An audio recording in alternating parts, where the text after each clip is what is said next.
Well, good morning, everyone. Today is travel day.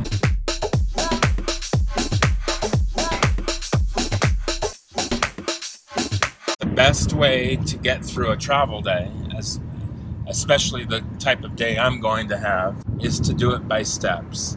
So step one is drive to airport. The other steps involved will be returning rental car.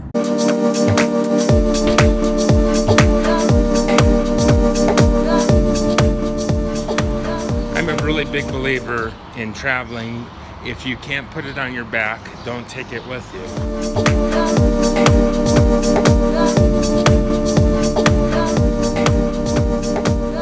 I just hope that I can figure out a way to make sure that they don't think I have so much baggage.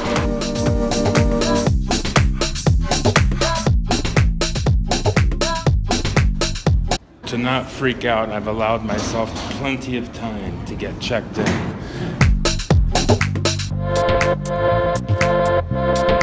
Well, I'm relieved because I can stick more stuff into my checked-in baggage. It's nice that airports now have something that you can weigh things on. It makes life a whole lot easier.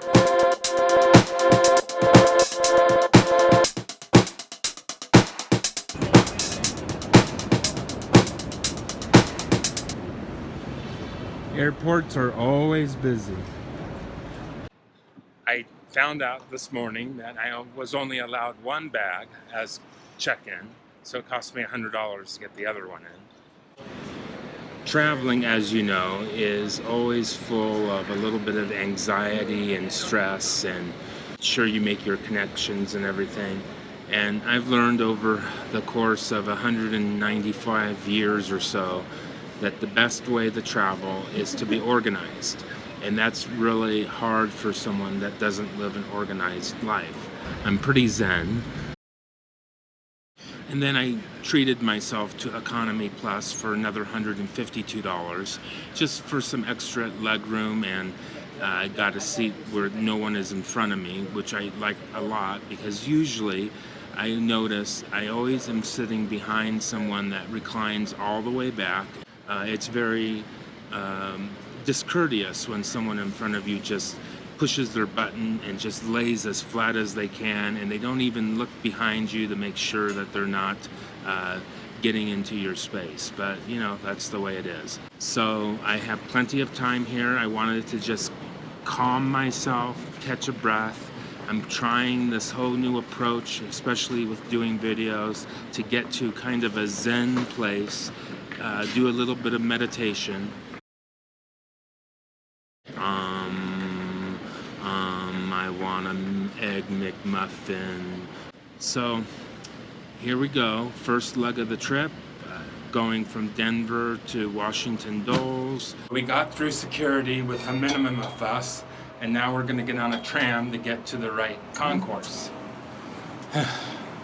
This never ends. Dunkin' Donuts. I wish there wasn't a line. Bye, donuts. I love you. I'm gonna miss you.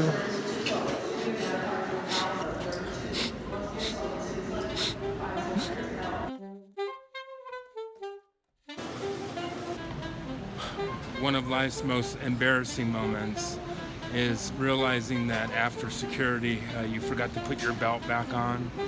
You got on a tram, you're rushing up and down escalators, and you realize that the top of your pants are at the bottom of your butt.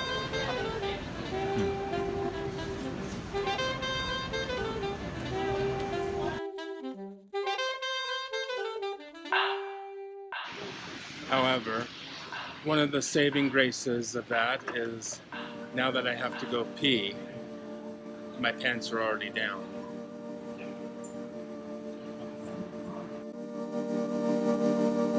One of the loves of my new life is a very amazing and sweet 82-year-old woman in Italy.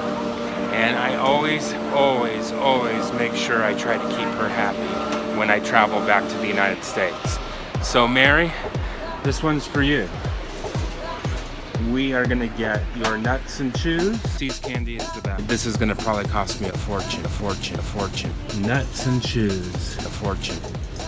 There's just nothing better than See's Candies, Nuts and Chews, and Mary, this is for you. A fortune, a fortune, a fortune. It's no secret that I love books, and when I go back to the United States, I usually end up buying about a suitcase worth of books. This trip, I just saw this book, Milk and Honey, by Rupi Kaur. I don't really know much about it, but it is sort of poetry and drawings, and it just looks like sort of a lyrical type of book, something that I would probably want to try to do myself, though I have no idea what the subject of this book is. But I read a couple things here and there, and it is a bestseller here in the United States. And I thought, you know, why not? You always want to surprise yourself by reading something that you didn't intend to do. And what the heck, it was 40% off. Another thing that I like to read, though I don't read it very much anymore, is science fiction. And I know of this author, David Weber, and this is a series of books. This is the very first one. They're all really small books, just, you know, 700 or 800 pages. I bought the first 3 in the series. There's 7 of them now. If I would have bought all of them, I would have needed a suitcase. So this is something to just sort of get my mind off of myself. One of the joys of going back to the United States is going to a bookstore and everything is in English, and there's rows and rows and rows of books. Lots of opportunities for me to leave my own books that I've written on shelves, because I have a lot of them that didn't sell. And just hope that one day someone just goes by like I do, pick up a random book and say, this might be interesting to read.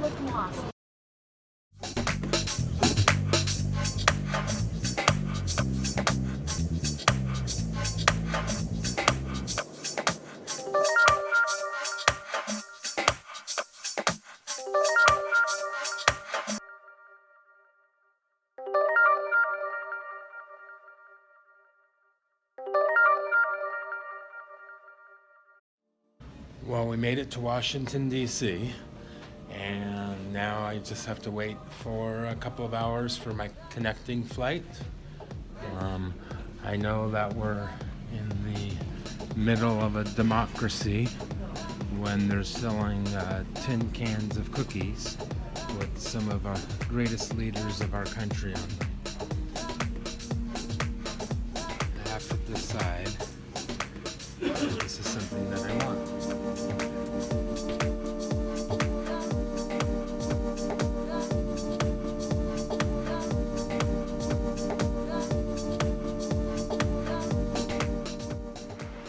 So waiting for the plane to take off for Frankfurt in my economy plus seat, which gives me a little bit extra room, finally. So here we go.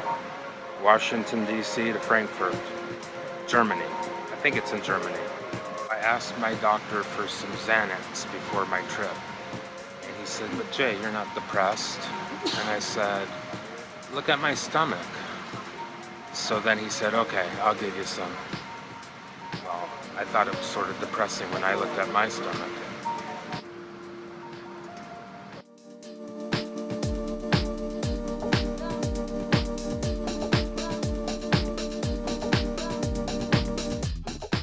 I arrived in Frankfurt all in one piece, but of course I left the plane with someone else's backpack.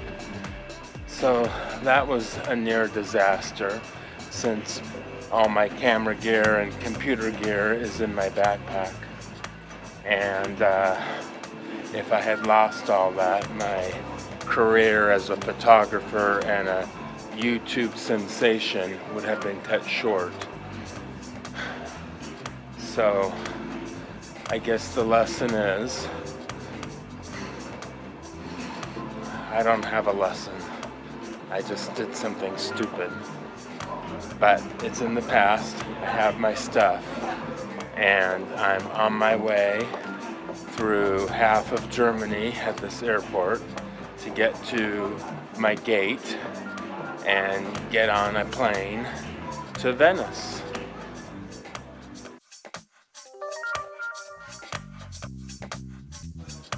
Only at a German airport would they be selling top of the line Leica cameras.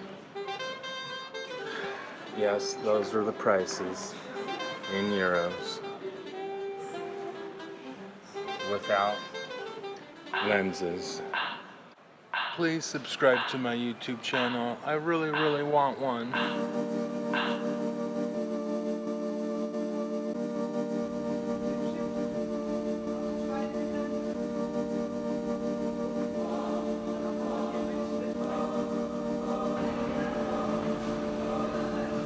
Well, I made it to Venice. Barely. That was a long day. I'm ready to sleep.